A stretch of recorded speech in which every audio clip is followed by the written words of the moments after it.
2012, I reluctantly, if I'm honest, signed up to run in the Fort for Fitness race. And maybe you've heard this story before, but it's really relevant to where we're going today. So I wanted to share it. And I thought, okay, so there's three races at the time in 2012. There was the 4 mile, there was the 10K, which was 6.2 miles, and there was the half marathon. And I thought, man, I know a lot of people that are walking in the 4 miler. I don't want to do that. I want to run. I want to push myself. But only crazy people do the half marathon. Like, there's no sense in running that far. So I'll do the 6.2, the 10K miler. And so I signed up, and I honestly wasn't training much for it. I had run a lot the year before, and I thought, okay, I can do that. So you have to sign up in the spring, and the race is at the end of September. And I thought, I've got all summer and spring to train for this. But I just kept putting it off and kept putting it off and kept putting it off. So when I signed up in the spring, I remembered, what was I running last summer? And so I'll put that pace down. I can get to that pace. And I'll get to that by the end of this summer and run that in the Fort for Fitness. So I did. It was a pace that was ambitious. It was a pace that I was running for about a mile or two. I had never sustained that pace for 6 miles. But I thought, I'll get there. I'll do that. It's a goal I want to set for myself. So the day of the race, it's chilly, it's cold, and whatever, and so you got to get there early, and you have to line up. And I don't know if you've ever done this, but they section you off into, like, bins, basically. They're just ropes or whatever, but in this bin, this first section, is runners that run at this pace. And the second is runners that run at this pace. And so the fastest runners start up front, and the slower runners start in the back, so it spreads out and doesn't clog up, and fast runners are trying to weave and whatever. Well, when I get there, I realized I was in the front. That I had set a pace, and I know that there were way faster runners than me in this, but I guess I was at the back end of this pace range, and so I started in the front section, and I just looked around and I went, can I move? Am I allowed to move back? And I had some other friends that were running, and they were better runners than me, and they were in this section, and I was like, I should not be here. I'm in the wrong spot, but I'll do my best. I want to hang out with my friends. I don't want to jump back there and run by myself. I'll try and do this. So when this race starts, and I'm doing okay. I'm keeping up for about half a mile. And then about the half-mile mark, I was just getting past the entire race. And it was incredibly discouraging. I don't know if you've ever done that, if you've ever run in a race like that. It can be a fun experience, but for me, it was miserable, getting past the entire time and looking at these runners and going, I should be faster than you. I'm judging, right? I'm judging as people are passing me. And I'm like, but they're passing me. So I'm stopping, I'm trying to catch my breath, I'm stopping at the drink stations, trying to get some water.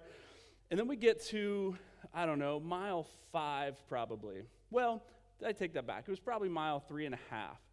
And this older woman was probably late 60s, passes me, which is fine. Great runner, nothing against her. This is more about me. But she passes me, and I'm like, this can't happen. So I speed up. I'm like, all right, got past. And then I'm dying. I'm sucking wind, and she runs past me again. And I'm like, okay, she's a much better runner than me. I'll let her go. And then we get to about mile 5, and no joke, a blind runner goes past me. And again, all kudos to him. He's running with a guide runner that's kind of holding his arm. But a man that doesn't know where his next step is going to fall is running at a faster pace than I am, who can see everything where I'm going and everybody passing me. And I got to the end, finally, and I thought, never again. Never again will I run a race like this. Amy, you can confirm that. I was very angry at the end of this race. My pace wasn't bad. It wasn't what I had signed up for, but never again. 2014. Yeah. 2014, in February that year, I, myself and a couple co-workers decided to do kind of the Biggest Loser challenge. okay? And you never know that now, but we did it then. And so I was doing well. I was running again. I was eating healthy. I was working out. We get to the spring. I was running consistently, and I thought, I'm going to sign up for the Fort for Fitness again. Because this year, I know I'm training. I'm already there. I'm already running farther than that distance I was 2 years ago. So I'll sign up for the half marathon. Because only crazy people do that, right? So I signed up for the half marathon, and I trained, and I worked hard all summer. I get to the day of the race. Well, I didn't sign up to run in the fastest group of runners. I signed up to run maybe in the mid section of runners and had a good race. Quite honestly, I spent most of my race passing other people, which when you're competitive, that makes you feel good. It doesn't really matter in a race like that. But I was encouraged because I started slower than I thought, and I picked up my pace. Actually, when I finished the race, I ran at a faster pace than I thought I would. So I was pleased with that. But I got to the end, and I thought, even though it was good, never again. Never again. This was a lot of work to get here, and never again. And so far, I've held true to that promise. A couple knee surgeries will do that to you. But anyway, this, I tell you that because it relates to where we're going today. We've been in the series called Disciple. And we've looked at the last couple weeks, we've looked at what did it mean in the first century to be a disciple? When Jesus asked Peter and Andrew and James and John and Matthew and Judas to all follow him, what did they understand that to mean? And so we looked at that week 1. And week 2, just last week, we looked at kind of the process that he took them through of discipleship, where he showed them a little bit of who he was through the things he was teaching and the miracles he was performing, and he invited them to participate in those miracles with him and invited them in to, especially Peter, James, and John, into these rooms where he brought a young girl to life, and he showed them what he was doing, and they kind of participated in that miracle with him. And the transfiguration, he revealed a little bit more of himself, and then he would send them out to do what he was doing, to heal the sick, cast out demons, and proclaim the kingdom. And they invited them back and said, tell me what happened. Let's talk about this. The good, the bad, and the ugly. How did it go? What happened? Let's talk.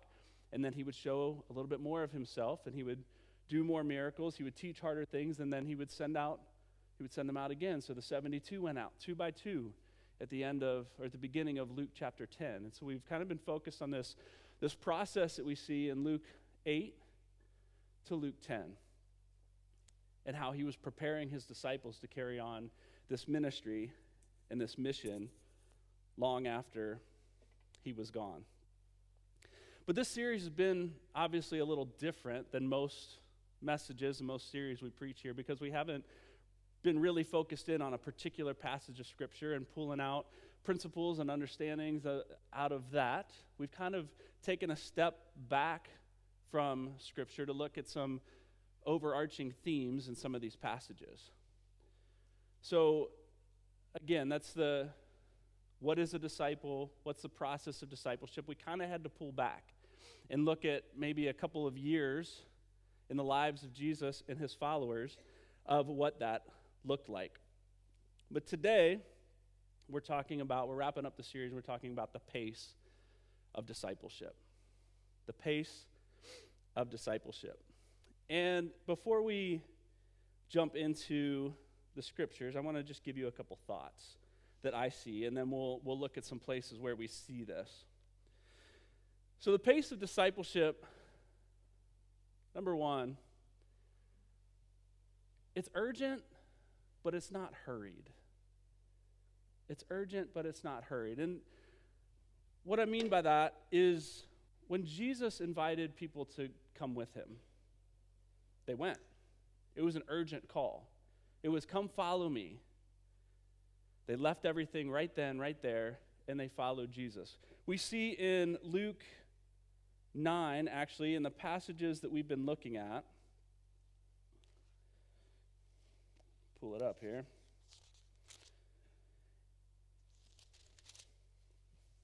that at the end of chapter 9, we see the title is The Cost of Following Jesus. And it says, as they were walking along the road, a man said to him, I'll follow you wherever you go. And Jesus said, foxes have dens and birds have nests, but the Son of Man has no place to lay his head. He said to another man, follow me. But he replied, Lord, first, let me go and bury my father. And Jesus said to him, let the dead bury their own dead, but you go and proclaim the kingdom of God. Still another said, I will follow you, Lord, but first let me go back and say goodbye to my family. And Jesus replied, no one who puts his hand to a plow looks back is fit for service in the kingdom of God. So we see this call when Jesus says, follow me, and we say we want to do other things first. Jesus, it's an urgent call. It's come follow me. But then we see in other places throughout the gospel that Jesus never really seems to be in a hurry. Maybe you know that in your life. Maybe there's been things in your life where you've been praying fervently and Jesus, I need you in this moment, in this place. I need healing, I need this, I need comfort, I need this, and Jesus doesn't really seem to show up on our timeline because Jesus is never really hurried. We see in Luke 10, just a little bit after the passages that we've kind of been looking at the last couple weeks. Luke 10:38, as Jesus and his disciples were on their way, he came to a village where a woman named Martha opened her home to him. She had a sister called Mary who sat at the Lord's feet listening to what he said, but Martha was distracted by all the preparations that had to be made. She came to him and asked, Lord, don't you care that my sister has left me to do the work by myself? Tell her to help me. Martha, Martha, the Lord answered, you're worried and upset about many things, but few things are needed, or indeed only one. Mary has chosen what is better, and it will not be taken away from her. So again, we see here that Martha's trying to clean up. Martha's in a hurry. Martha's rushed to get things done so that they can have time with Jesus at the meal and whatever. And Mary says, that can wait. I want to spend time with Jesus. And Jesus applauds her for pulling back, slowing down, and spending the time with him while he was in their house. Urgency, but not hurried. Earlier in this passage, in Luke chapter 9, we see this a couple times that Jesus does this. In Luke chapter 9, as they were traveling, let me back this up. Luke chapter 8, as they're traveling, he gets a call from an official from Jairus' house, right? We talked about the story briefly a couple weeks ago. He said, my master's daughter is sick, and she needs you. My master needs you to come heal his daughter. And so Jesus, on his way, unhurried. He's not rushed by the needs of anyone else. Maybe kind of frustrating in our lives sometimes, yes?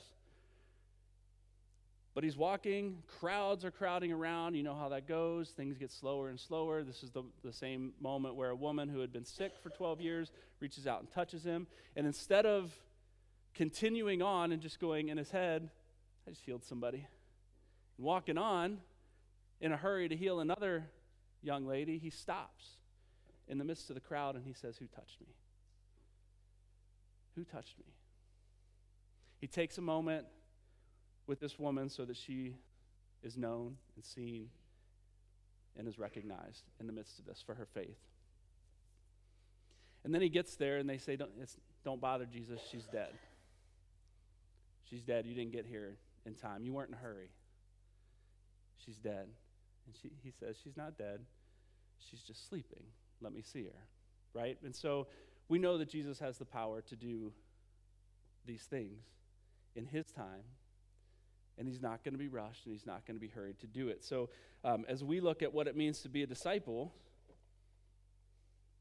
what does it mean to follow Jesus' call urgently, but not be hurried in the process? We see it once more in John 11 with the same Mary and Martha who call out to Jesus and say, our brother Lazarus is sick and he's dying. So Jesus, instead of rushing off to get there, stays where he is a couple more days. I'll get there. Lazarus will be fine. In his mind, he knows that's not true. But he knows what's going to happen. 2 days later, 3 days later, he shows up and they scold him, Mary and Martha both. If you had come when we called, our brother Lazarus would not have died. And Lazarus had been in the grave several days at this point, and Jesus calls Lazarus forth back from the grave, alive again. When Jesus calls, it's urgent, but it's not hurried. So as I think about that, I asked the question just a moment ago, what does it look like for us to follow Jesus' call urgently but not hurried? I think about where I want to be. I think about where, as a believer, what should my life look like? And how do I get there? How do I do that faster? And so, I don't know, we jump into programs and systems and things thinking that we're going to get closer to Jesus by doing step 1, step 2, step 3, step 4, whatever. And we can, but discipleship is a thing that's not rushed. It's a lifelong journey as we follow Jesus. When he calls, we go, but he's not going to hurry us along. He's going to bring us along at the pace that we need to be brought along with. And sometimes I say that because this is somewhat convicting to me in my life when I feel like I've got to do, and I'm hurried. I'm always doing something. My family will tell you I'm usually trying to be productive in some way, shape, or form. Don't take a lot of naps anymore like I used to.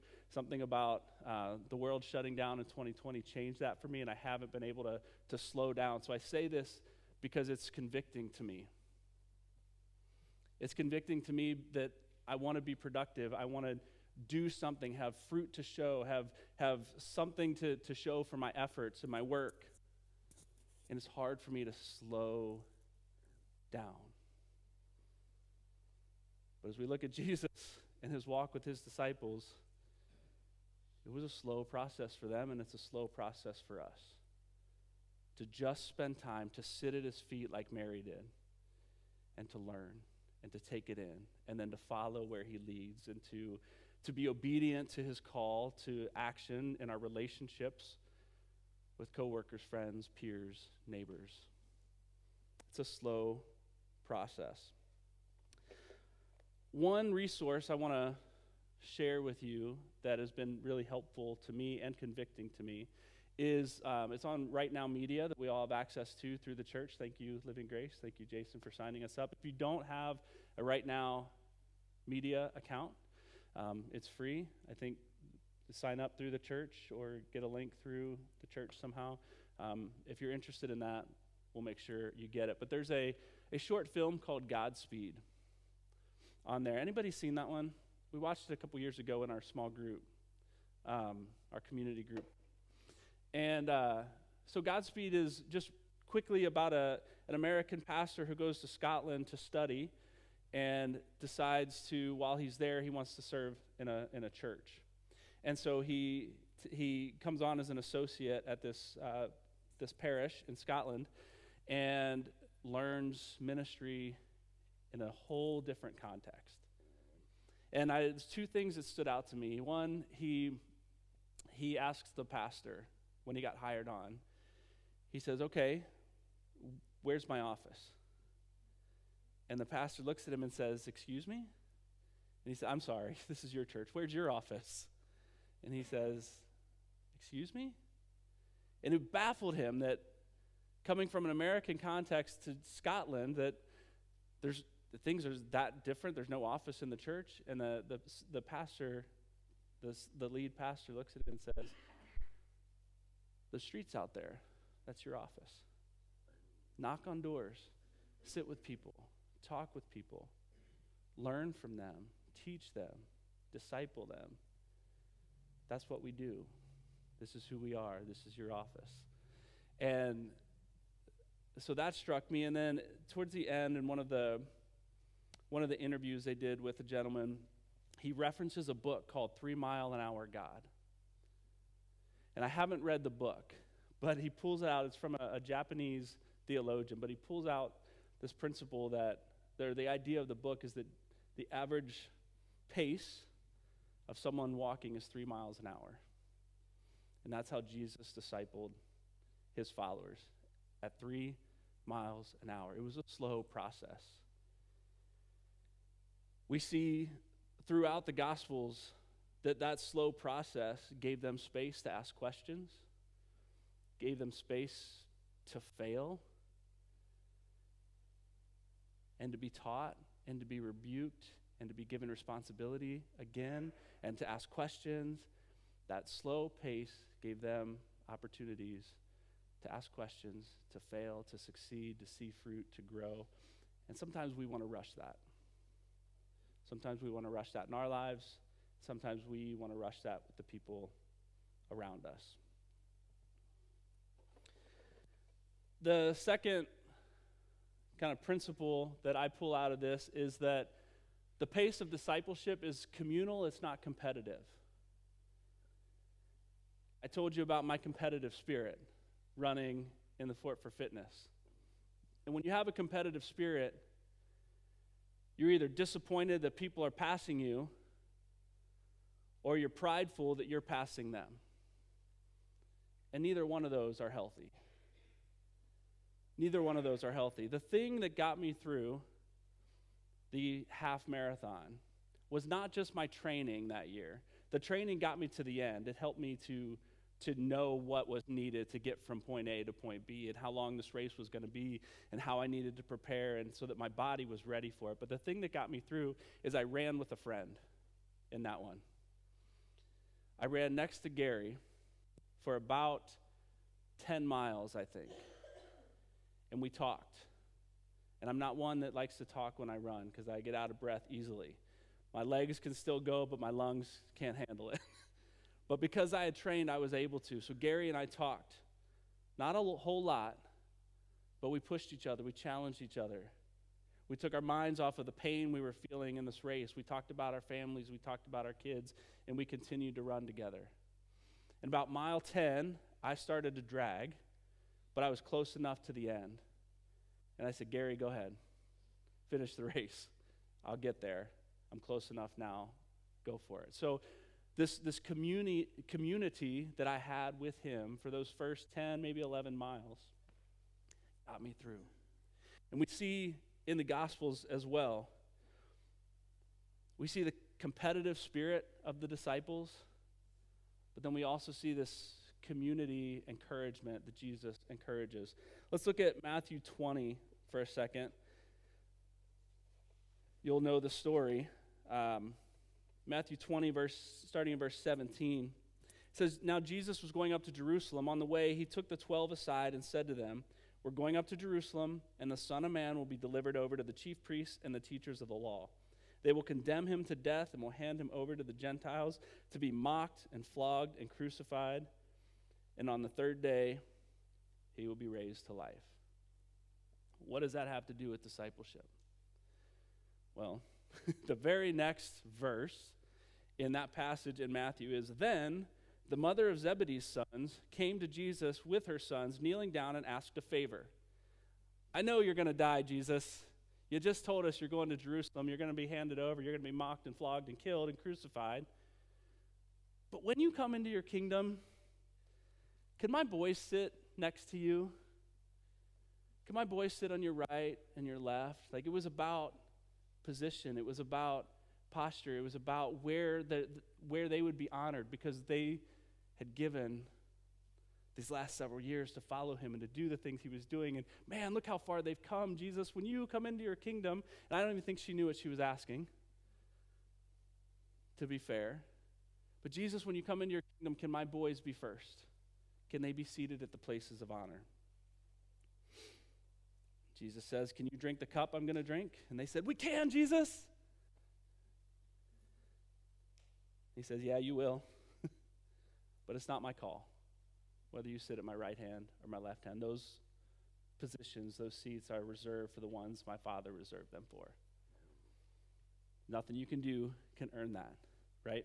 Nothing you can do to earn that. This is not about who's better. This is not about who followed me the closest. These spots are reserved for those that my Father reserved them for. We're in this together. In Luke chapter 10, we see that Jesus sent them out 2 by 2. Don't go alone. When you do ministry, when you go proclaim the kingdom, when you go heal diseases and cast out demons and all the stuff that they were doing, don't go alone. Take someone with you. Don't run the race alone. I'll give you Gary to run with you. Take a friend, take a spouse, take someone with you. We're in this together. We see another time in the Gospels as they're walking and Jesus hears some grumbling behind him, and it says Peter and the other disciples are arguing over who's the greatest. Man, we've done all these things, but who's done the most? Who's the best? Who's Jesus' favorite? Who's the greatest? And that's the passage where Jesus reminds them the first will be last, and the last will be first. This isn't a competition on following me. This is a community that we follow Jesus together. That sounds familiar, right? That's our church's mission statement, following Jesus together. In Philippians, Paul picks up the same idea because of Jesus, because of the model and the example Jesus set. Paul picks this up as he writes to the Philippians in chapter 2, verses 3 and 4. You'll recognize this. Paul says to the Philippians, "Do nothing out of selfish ambition or vain conceit. Rather, in humility, value others above yourselves, not looking to your own interests, but each of you to the interests of the others. In your relationship with one another, have the same mindset as Christ Jesus." And then he goes on and tells us what was Jesus' mindset. What was Jesus' mindset? Well, he left heaven to come with us. He was obedient to the Father, obedient even unto death. He didn't let that stop him and say, I'll go this far, but I'm not going to do that. Jesus did everything that he intended to do. He says we should have that same mindset, in humility, to consider others better than ourselves. We're walking this road, this path of discipleship together. How do we love and serve one another without it being a competition and when I say competition, I don't mean we think that we're going to get there faster, but sometimes it's a competition when we look around and go, man, they're making dumb choices. Or I remember when I was young in my faith and making stupid decisions. Or people are doing things that we maybe don't agree with as followers of Jesus. And we get kind of judgy there, don't we? And sometimes we overlook some of the things that we do wrong that maybe other people look at us and go, why are they doing that? Why did they say that? Why are they hanging out there? Who are they spending their time with? Why, right? It's this natural competitive nature, judgmental nature inside of us, when this should be, how do we walk with one another in Jesus' direction? We looked at this a little bit ago in a series we did called Community, and this is what our community groups are about. Our community groups are about following Jesus together, loving one another where we're at, serving one another where we're at, serving our community together where we're at, growing in our walk with Jesus and following Jesus together. And ultimately, the pace of discipleship is set by fixing our eyes on Jesus. Where is he, and where is he calling us to go? It's urgent. We get there now, but he's going to walk slowly with us through this process. I don't know if you've ever run a race, Fort for Fitness or anything like that, but there's these other crazy people that run in those races, not just the half marathoners or the marathoners, but there are pace runners. And a pace runner, you know what a pace runner is? It's someone that runs holding a sign the entire time. Half marathon or marathon, holding a sign with numbers on it that says, this is the pace I'm running. 7.5 minutes, or 10.5 minutes, or 5 minutes, or this is the pace. If this is the pace that you run, follow me. Because I'm watching it on my watch. I'm trained to do this. Follow behind me, and you'll be in the group that you should be with. Crazy, right? Running with a sign the whole time. But it gives us something, us runners, that aren't sure what our pace is. Maybe we're not wearing a watch. Maybe we don't care. Maybe we just want to keep up with certain people. We can see in the distance the pace that we're running because we have our eyes fixed on a pace runner. Jesus wants us to fix our eyes on him. Actually, in Hebrews chapter 12, it says, "Therefore, since we're surrounded by such a great cloud of witnesses, let us throw off everything that hinders and the sin that so easily entangles, and let us run with perseverance the race marked out for us, fixing our eyes on Jesus, the pioneer and perfecter of our faith." Throwing off everything that hinders, all the sin that so easily entangles, and running or walking or crawling, whatever the pace is, that race with our eyes fixed on Jesus, who's going to challenge us to come closer, but he's not going to pull us faster than we're ready.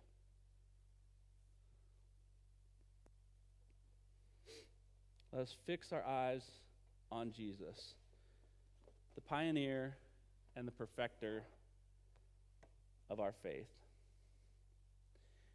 And then this passage goes on.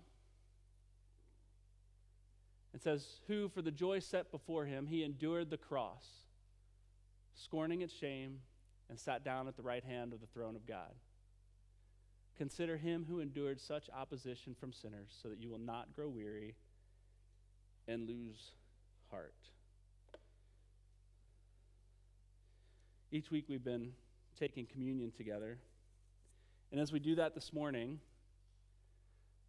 I want us to just reflect on the race that we're each running as we follow Jesus. Maybe some of us haven't taken a step there to enter that race, to get into it. Maybe some of us are running hard and we're tired and we need to slow down. Maybe some of us have been running at a pretty good clip and we're comfortable where we're at. And we've got people running with us. We've got a community group. We've got believers, friends outside of church that are on this journey with us. And we're feeling good about where we are. But where are you at in this race? That's not a competition. It's a community of people moving in Jesus' direction. Where are you at? And then what's it look like to fix your eyes on Jesus, the pioneer of our faith, and the one who will perfect our faith? The one who, as we read in this passage, for the joy set before him endured the cross, scorning its shame. Consider him who endured such opposition from sinners, so that you will not grow weary and lose heart. As we take communion this morning, we're remembered that before Jesus went to the cross, before he turned himself over to the authorities, he had a meal with his disciples. He told them what was to come. And he said, "We're having this meal that we're having. Every time you do this, I want you to remember. I want you to remember." So he broke the bread and he passed it around and he said, "This is my body that's been broken for you. Take and eat in remembrance of me."